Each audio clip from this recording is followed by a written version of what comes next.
Real Madrid still searching for complete performance. Carlo Ancelotti craves. As Vinicius Jr. tore into Rayo Vallecano's half, the 21-year-old winger appeared to be caught in two minds on three separate occasions, reluctantly deciding to skip past the sashed shirt in front of him on each occasion. His eventual shot bypassed the goalkeeper but was frantically cleared off the line, keeping Real Madrid's lead down to 2 goals. 40 minutes later, Toni Kroos was scrambling Oscar Valentin's bundled effort from a corner off Real Madrid's own goal line to narrowly preserve a victory in a contest that had long seemed over. On the eve of Real Madrid's 2-1 win at home to high-flying Rayo on Sunday evening, Los Blancos manager Carlo Ancelotti outlined the importance of a display that lasts the entire 90 minutes. "I'm expecting to see a Real Madrid side that needs to put in a complete performance," he predicted, via the club's official website, "because we're up against a side that I like the way they play, they're a very good team, and demonstrate all their qualities." For 75 minutes, Madrid made Rayo look very much like a newly promoted side that scrapped their way into the playoffs via a 6th-place finish in the second tier, rather than one occupying the same position one division higher. Comfortable playing through the visitors' aggressive high press, Eder Militao bypassed Rayo's pressure with a ball over the top. Toni Kroos nodded on his pass and ended the move to give Madrid a lead inside the opening quarter of an hour. Karim Benzema doubled the hosts' advantage in a controlled first half. On a night where he was presented with a customary slew of chances, Benzema's goal was the only one of his 6 efforts that he steered on target.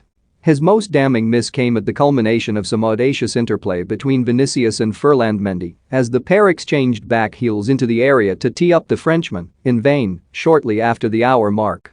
Alongside Vinicius's aforementioned forced goal line clearance, Marco Asensio ran clear of Rayo's rearguard as the game became increasingly stretched after the interval. One-on-one with Stole Dimitrievski, Rayo's keeper, anticipated Asensio's attempted dink, swatting away his effort.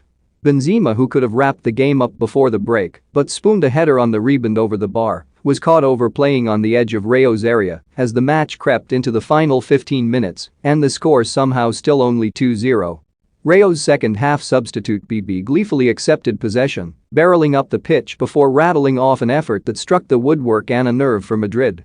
Moments later, the previously dominant hosts timidly backed away from Alvaro Garcia in the penalty area, allowing Rayo's forward time and space to pick out Radamel Falcao, who nodded the plucky underdogs back into the contest. For the third time in their last 4 domestic outings, Real had been pegged back to 2-1 after coasting with a 2-goal lead.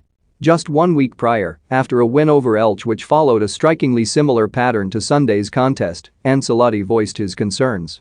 "We controlled the match quite well, except for the final phase," as quoted by Marca. "Everyone thought the match was over at 2-0, but it doesn't end until the final whistle."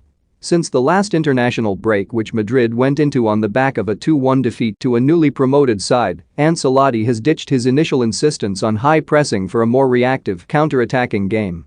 While this certainly exploits the strengths of Vinicius in transition, it forces a back 4 who were starting their 3rd ever game alongside one another on the weekend into plenty of work. Madrid may have conceded just 4 goals from their 6 games in this sequence, but they have allowed opportunities worth almost double that, per FotMob's expected goals model. Overall this season, Madrid rank 11th for expected goals conceded in La Liga, per Understat, which represents more than